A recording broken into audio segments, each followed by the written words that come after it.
नमस्ते, आप सभी का स्वागत है मेरे चैनल में चिराग एस्ट्रोलॉजी। वो टॉपिक है 2026 का वर्षफल। से पहले मैं आपसे कुछ बात करना चाहता हूँ। ऊंचाई आप छूते हैं, कभी डाउनफॉल देखते हैं और ये पार्ट ऑफ लाइफ है। वो हर किसी के लिए आता है, उसका समय हमें पता नहीं होता है। डरना नहीं है। लाभ तभी होगा जब ये ग्रह ट्रांजिट के प्लैनेट्स, आपके पर्सनल चार्ट के प्लैनेट्स, उसके साथ आपकी अपनी पर्सनल चार्ट की दशाएं, वो भी कंबाइन होकर इफेक्ट देगी, उसके नक्षत्र सपोर्ट करेंगे, तब जाके आपके लिए सारे रिजल्ट्स पॉजिटिव या नेगेटिव हो सकते हैं। मैं कहूंगा आज नहीं तो कल, परसों, किसी दिन तो आपको ये समझ में आएगा, तो आप अपने जीवन में प्रोग्रेस कर पाएंगे। नमस्ते, आप सभी का स्वागत है मेरे चैनल में चिराग एस्ट्रोलॉजी। और हम बहुत अलग टॉपिक पे आज बात करेंगे और वो टॉपिक है 2026 का वर्षफल।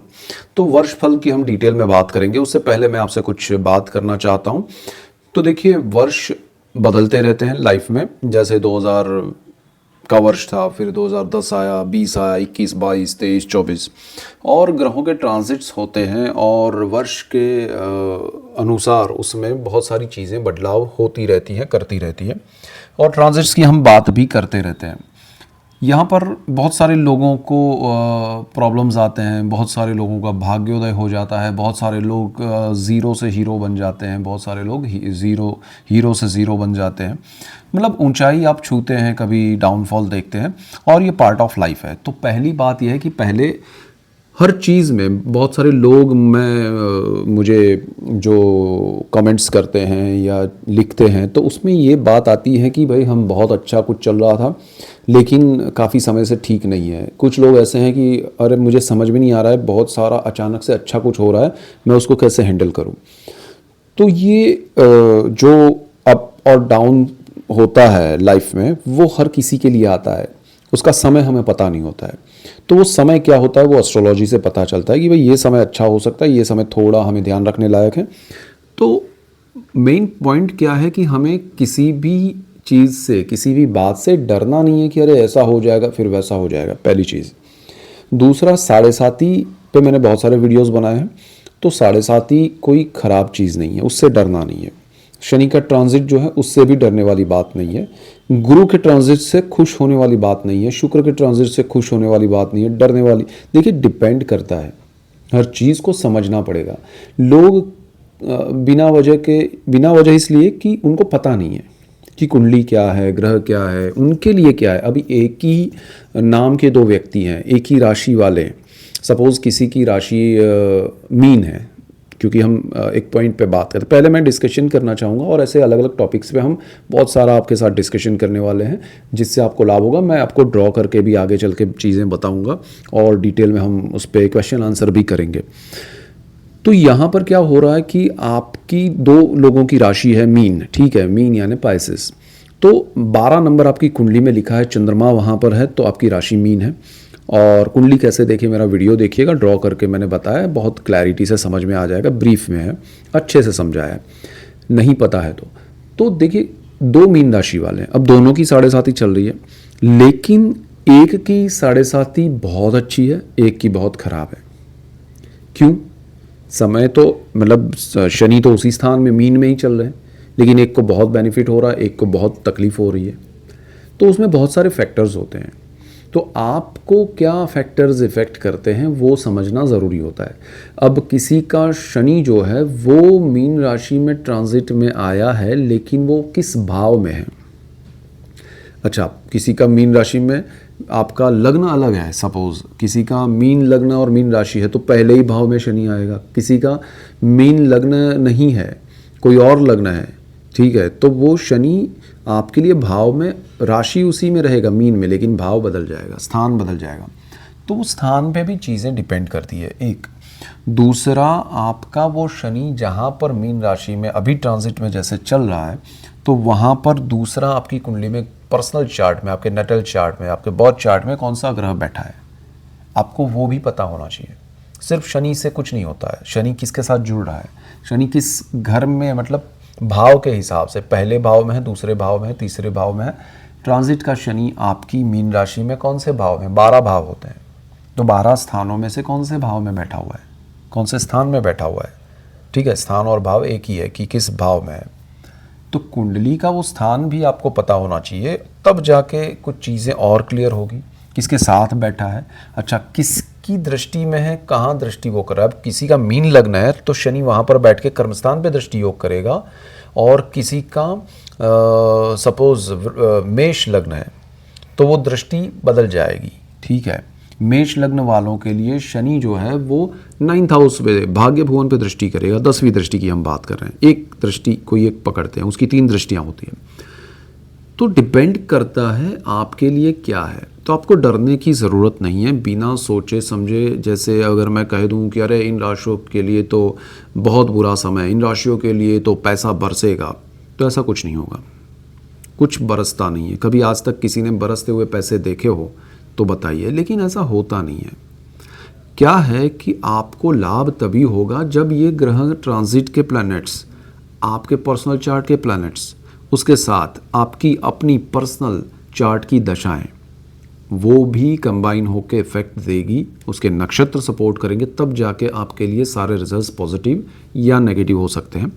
कितनी क्वांटिटी में होंगे, यानी कि वो कितना उसका मूल्य होगा कि वो कितना पॉजिटिव होगा, कितना नेगेटिव होगा। अच्छा, दोनों की कुंडली सेम है, मतलब मीन लग्न है दोनों का, शनि वहीं पर बैठे हैं दोनों के पहले ही भाव में, ठीक है, ट्रांजिट में। अब 7.5 ही दोनों की चल रही है, दोनों के लिए सेम चीज़ें हो रही है, लेकिन क्या उनके पर्सनल चार्ट में फर्स्ट हाउस में कोई ग्रह है, एक में है कि वहाँ चंद्र बैठा है, दूसरे में नहीं है। एक की मतलब मीन राशि और लग्न है, दूसरे का राशि कुछ और है, लग्न मीन है। बदल जाएगी चीज़ें, क्योंकि वहाँ विषयुति हो जाएगी, यहाँ कुछ और होगा। विषयुति पे भी मैंने वीडियोस बनाए, देखिएगा। उसके अलावा अगर हम बात करें तो शनि आपका 7.5 में है, लेकिन आपकी महादशा कुछ और चल रही है, किसी और की, मतलब दोनों बंदों की महादशा शनि की है ही नहीं, कुछ और ही है। तो उनके रिजल्ट्स बदल जाएंगे, इम्पैक्ट बदल जाएंगे। अच्छा, किसी एक की शनि की है या दोनों की शनि की है, तब भी रिजल्ट्स बदल जाएंगे, क्योंकि शनि अलग अलग कॉम्बिनेशन में बैठे हुए हैं। सो ये सारी चीज़ें आप समझेंगे तो मज़ा आएगा। और 2026 में बहुत सारी चीज़ें होने वाली है। गुरु जो है वो ट्रांजिट करने वाले हैं, जैसे इस साल में किया था उसी तरह नेक्स्ट ईयर 2026 में, जैसे अभी मिथुन में 5 दिसंबर को आ जाएंगे 2025 को गुरु जो है वो मिथुन में, फिर वो जून में ट्रांजिट करेंगे, कर्क में जाएंगे, ठीक है। कर्क में से फिर वो अक्टूबर में वापस आगे बढ़ रहे हैं सिंह में।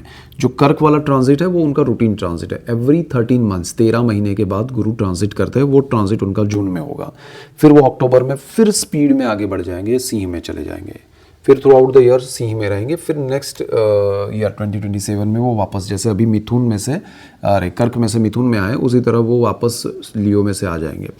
तो ये 3 ट्रांजिट गुरु के ये वर्ष में 26 में हम देखेंगे, समझेंगे कि क्या आपके लिए बदलाव लाएंगे। 3 अलग अलग स्थान में गुरु जाने वाले हैं। दूसरी तरफ आपका जो शनि महाराज है उनका कोई ट्रांजिट नहीं है, ठीक है, ये वर्ष में, लेकिन वक्री मार्गी का हम इफेक्ट समझेंगे 2026 में। और राहु का ट्रांजिट है, केतु का ट्रांजिट है, लेकिन वो दिसंबर मंथ में है 2026 में। तो दिसंबर के ऑलमोस्ट फर्स्ट वीक में उनका ट्रांजिट है, तो वो पूरा साल आपको यहीं पर रह के फल देंगे। अब इस दौरान बाकी सब जो प्लैनेट्स हैं, आपका चंद्र तो हर 2 दिन में 2.5 दिन में राशि परिवर्तन करता है, मंगल उसके ट्रांजिट्स में होगा, बुध उसके ट्रांजिट्स में होगा, सूर्य हर महीने ट्रांजिट करते हैं, तो ये शुक्र का भी ट्रांजिट होता रहेगा। तो इनके ट्रांजिट्स भी होते रहेंगे थ्रू आउट द ईयर। तो पूरे वर्ष का हम निचोड़ क्या होगा आपके लिए, वो ट्रांजिट के प्लैनेट्स के अकॉर्डिंग समझेंगे। अब उसको आपको कैसे जोड़ना है अपने लिए, तो चीज़ों को समझिए कि आपको जब मैं कोई मंथली प्रेडिक्शन कहूँ या फिर आपको राशि मतलब ईयरली कहूँ, तो ये एक मैंने सारांश निकाला है बहुत, और वो मैं सारांश ऐसे निकालता हूँ जो मेरा अनुभव है उस हिसाब से, कि बहुत सटीक नियर बाय आपको रिजल्ट्स मिलने की कोशिश मेरी होती है कि भाई मिले, ठीक है। 100% तो कोई हो नहीं सकता है, कभी नहीं हो सकता है ऊपर वाले के अलावा, तो वो हम ट्राई करते हैं मैं उसके नज़दीक जाने की, कि भाई आपको नज़दीकी रिजल्ट्स मिले। अब उस नज़दीकी रिजल्ट्स के साथ आपको एक काम करना है, आपके पर्सनल चार्ट के ग्रहों को भी समझना है, उनके साथ कॉम्बिनेशंस क्या बन रहा है उसको आप समझिए, कॉम्बिनेशन को ऑब्जर्व कीजिए, और उसके साथ आपकी दशाएं क्या चल रही है, उनके नक्षत्र क्या है, वो कॉम्बिनेशन समझिए, तो आपको बहुत नज़दीकी रिजल्ट्स समझ में आएंगे। और ये ज़रूरी नहीं कि तुरंत आपको समझ में आ जाए, कुछ समय लगता है, 1 साल लगता है, 6 महीने लगते हैं, किसी को 1.5 साल लगता है, बट जैसे जैसे समझेंगे, मैं कहूँगा आज नहीं तो कल परसों किसी दिन तो आपको ये समझ में आएगा, तो आप अपने जीवन में प्रोग्रेस कर पाएंगे। कुछ चीज़ों में हर जगह पर आपको एस्ट्रोलॉजर की ज़रूरत नहीं पड़ेगी, अपने आप भी चीज़ों को सीखिए, उससे आपको लाभ होगा। और मैं हमेशा कहता हूँ आपको लाभ होगा तो मुझे खुशी होगी, क्योंकि एस्ट्रोलॉजी आपको एक रास्ता दिखाती है। ये आपके भविष्य को, बहुत सारे लोग कमेंट्स में भी लिखते हैं, अरे एस्ट्रोलॉजर हैं तो आप भविष्य क्यों नहीं बदल देते, आप क्यों एस्ट्रोलॉजर बन के बैठे हैं, पीएम या कोई बड़ा करोड़पति या बहुत बड़ा बिजनेसमैन क्यों नहीं बन जाते। कैसे बन सकता है, कोई नहीं बन सकता। एस्ट्रोलॉजर कोई ऐसा जादूगर नहीं बन जाता है किसी को एस्ट्रोलॉजी आए तो, कि वो किसी का भी भविष्य बदल दे या खुद का बदल दे। वो सिर्फ देख सकता है कि भाई ऐसे ग्रह है और उसका कैलकुलेशन, ये गणित है, इसका कैलकुलेशन ये बैठ रहा है, ऐसा कुछ हो सकता है। दिस इज़ द थिंग कि भाई आपको रास्ता समझ में आए, उसके लिए एस्ट्रोलॉजी की रचना की गई है। ज्योतिष शास्त्र जो है वो आपको नई राह दिखाता है कि भाई यहाँ पर चलने से आपको ये प्रॉब्लम्स आ सकते हैं, हर्डल्स आ सकते हैं, वहाँ जाएंगे तो आपको और ज़्यादा बेनिफिट हो सकता है, और ये चीज़ें करनी चाहिए, ये नहीं करनी चाहिए। इस वर्ष में ये चीज़ें ज़्यादा प्रॉब्लमेटिक हो सकती हैं और इन सारी चीज़ों में बेनिफिशियल चीज़ें होगी। तो वो क्या है, उसको समझ के हम फिर उसके अकॉर्डिंग चले। आपको पता है कि रास्ता क्या है, ऐसा कुछ होने वाला है, तो आप उसके हिसाब से मेंटली प्रिपेयर होते हैं, बाकी सब चीज़ें तैयार करके आगे बढ़ते हैं, तो आपको बहुत बड़ा लाभ होता है।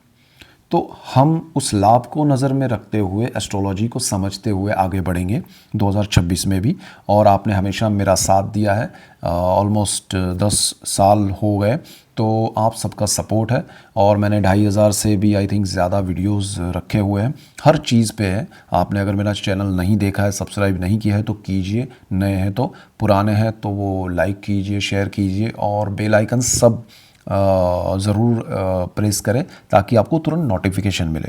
मैं बहुत डिटेलिंग करने वाला हूँ ये साल में, चीज़ों को आपके सामने रखने वाला हूँ, आपको बहुत लाभ होगा और आपको तुरंत नोटिफिकेशन मिलेगा, तो आप उसको समझ पाएंगे। कभी कभी आपको उसका बेनिफिट मिलेगा कि भाई हाँ टाइम पर चीज़ें मिली, तो वो चीज़ें आपको बेनिफिशियल हो जाएगी। और हम प्रयास करेंगे ज़्यादा से ज़्यादा आपको डिटेलिंग में अच्छी चीज़ें दें और आपको उससे लाभ हो। सो ये एक बात करनी थी आपसे, और हम डिटेल में जाने वाले हैं हर चीज़ में, हर ग्रह नक्षत्र पे भी हम बहुत सारी बात करने वाले हैं। So that's it for today. Keep watching Chirag astrology. Thank you for watching. God bless you and goodbye. Thank you.